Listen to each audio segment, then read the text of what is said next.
Hey guys, welcome back to our YouTube channel Bong Reaction এ চলে এসেছি নতুন একটা ভিডিও দেখার জন্য। আর আমার সঙ্গে রয়েছে রিয়া আর রাজীব। আর আজকে একদমই ইন্টারেস্টিং একটা ভিডিও দেখবো, মেরিল প্রথম আলোর পুরস্কার, তাই তো?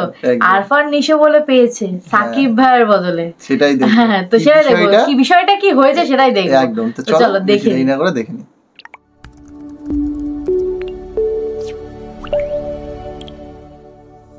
তোমাকে জানিয়ে দিলাম প্রিয়তমা। আচ্ছা, প্রিয়তমা মুভিটা ও মাই গড, লাইক সিরিয়াসলি এটা কি শুনলাম? দর্শক, ইতিমধ্যে ঘোষিত হয়েছে মেরিল প্রথম আলো পুরস্কার 2023 সালের জরিপ, যেখানে সেরা অভিনেতা হয়েছেন আফরান নিশো। হ্যাঁ, আপনি ঠিক শুনেছেন, সেরা অভিনেতা হয়েছে আফরান নিশো, তাও আবার সমালোচক নয়। তিনি সেরা অভিনেতা মনোনীত হয়েছেন দর্শক জরিপে। লাইক সিরিয়াসলি, এটা কি বিশ্বাস হয়? যেখানে বাংলাদেশের সর্বকালের সর্বোচ্চ আয় করা চলচ্চিত্র প্রিয়তমাকে মানুষ এত ভালোভাবে গ্রহণ করেছে, সেই প্রিয়তমার নায়ক শাকিব খান নয়, বরং সেরা অভিনেতা হয়েছেন আফরান নিশো। সমালোচক হলেও বুঝতাম যে আফরান নিশো হয়েছে, কিন্তু তারকা জরিপ থেকে পাওয়ার অর্থ হলো অবশ্যই শাকিব খানের থেকে আফরান নিশোর ভক্ত অনেক বেশি, অবশ্যই শাকিব খানের থেকে আফরান নিশোর ভক্ত অনেক বেশি, এটাই প্রমাণ করতে চাচ্ছেন তারা। এখন যদিও বলে রাখা ভালো, শাকিব ভক্তরা অবশ্যই আগে থেকেই জানেন যে শাকিব খান এই পুরস্কার পাবেন না, কারণ শাকিব খান এই পুরস্কারকে ঘিরে কোনো প্রতিক্রিয়াই দেখাননি। কারণ এটি এমন একটি পুরস্কার যেইখানে শাকিব খানকে ইনিয়ে বিনিয়ে প্রায় অনেকভাবে অপমান করা হয় এবং তাকে পুরস্কার না দিতে পারলেই যেন তারা বাঁচে। তো শাকিব খানের কাছেও এই পুরস্কার কোনো ম্যাটার করে না, যার কারণে তিনি এইটাকে ঘিরে কোনো প্রতিক্রিয়া দেখাননি। আর যার ফলস্বরূপ যা হয়েছে আর কি, এই পুরস্কারের জন্য যেহেতু তিনি কোনো প্রতিক্রিয়া দেখাননি, সেহেতু শাকিব খানকে বাদ দিয়ে আফরান নিশোকে করা হয়েছে সেরা অভিনেতা। যেইখানে দর্শকদের চাহিদা এবং দর্শকদের পছন্দকে প্রাধান্য দেওয়া হয় না, সেটাকে তারা কিভাবে তারকা জরিপ বলে আমি বুঝি না। যাই হোক, শাকিব খান যে পুরস্কার পেল না, এই বিষয়ে আপনার প্রতিক্রিয়াকে অবশ্যই জানাবেন।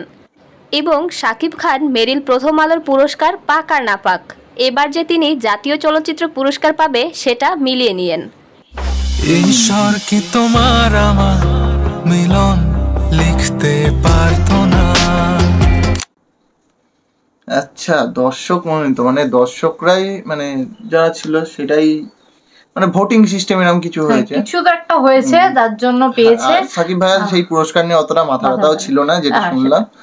তো হ্যাঁ, কিন্তু পাইনি তো কি হয়েছে, বাট পাবে, বড় একটা কিছু অ্যাচিভ করতে চলেছে। হ্যাঁ, তুফান মুভি নিয়ে সবাই কিন্তু এক্সাইটেড। তো আই থিংক তুফান মুভিতে তো কিছু একটা অ্যাচিভ করবেই, হ্যাঁ অবভিয়াসলি, কারণ মুভিটা অনেক বড় জরিপে করা হচ্ছে, অনেক কিছু নতুন ভাবে করা হচ্ছে, কিছু দেখা যাবে বাংলা মুভির মধ্যে। এটা কিন্তু আমরাও মানছি, আশা করছি।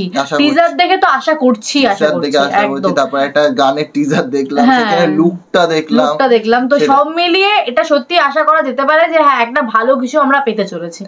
একটা পুরস্কার কোনো মানুষের কিছু ডিসাইড করতে পারে না, কারণ পুরস্কারটা শুধু ম্যাটার না, দর্শকের ভালোবাসাটা, দর্শকের পছন্দটাই ম্যাটার। হ্যাঁ, সেটাই অ্যাচিভমেন্ট।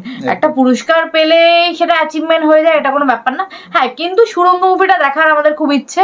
প্রিয়তমা দেখেছি, প্রিয়তমাটা আমাদের অ্যাভারেজ লেগেছে। এবার অনেকেই কমেন্ট করেছিল যে অ্যাভারেজ মুভি, তাহলে এত কেন টাকা ইনকাম করলো। এবার এটা আমাদের পার্সোনাল ওপিনিয়ন যে আমাদের অ্যাভারেজ, আমাদের দিক থেকে বলতে গেলে ভাই আমরা সেটা বলেছি। ভাই আমাদের কেমন লেগেছে, আমরা দেখেছি মুভিটা, হ্যাঁ অনেক পরে রিলিজ করেছিল আমাদের এখানে, তো অনেক কষ্ট করে পরে দেখতে পেয়েছি। আমাদের গানগুলো অতি অসাধারণ লেগেছে। আমি মুভি স্টোরি পুরোটাই বলছি না, এভারেজ। লাস্টের দিকে কিছু সিন আমার খুবই ভালো লেগেছে, মিডিলে কিছু সিন ভালো লেগেছে, মাঝখানে স্টোরিটা একটুখানি সময় অ্যাভারেজ হয়ে গেছে, মানে অতটা গুছাতে পারেনি আমার এটা মনে হচ্ছে, আমাদের স্পেশালি মনে হচ্ছে। এবার সবার তো আর একই রকম ওপিনিয়ন হবে না, আমাদের সাথে অনেকে আলাদা ওপিনিয়ন হতে পারে। কিন্তু সুড়ঙ্গ মুভিটা দেখিনি, তো তোমরা যদি চাও সুড়ঙ্গ মুভিটা আমরা দেখি আর রিভিউ দিই, তো সেটা আমাদের কমেন্ট বক্সে জানিও, আমরা দেখবো, তখন আমরা নয় বিবেচনা করে দেখবো। একদম একদম। আর তুফানের জন্য তো এক্সাইটেড, তুফান আসলে তো মুভি রিলিজ করলে মুভিও দেখবো, গানও শুনবো, সবই রিভিউ দেবো। তার জন্য ওয়েট করে থাকতে হবে, আর তার সঙ্গে চ্যানেলটাকে সাবস্ক্রাইব করে রাখতে হবে। তো চলো, এই ভিডিওটা এখানেই শেষ করছি, দেখা হবে নেক্সট ভিডিওতে, ততক্ষণের জন্য টাটা।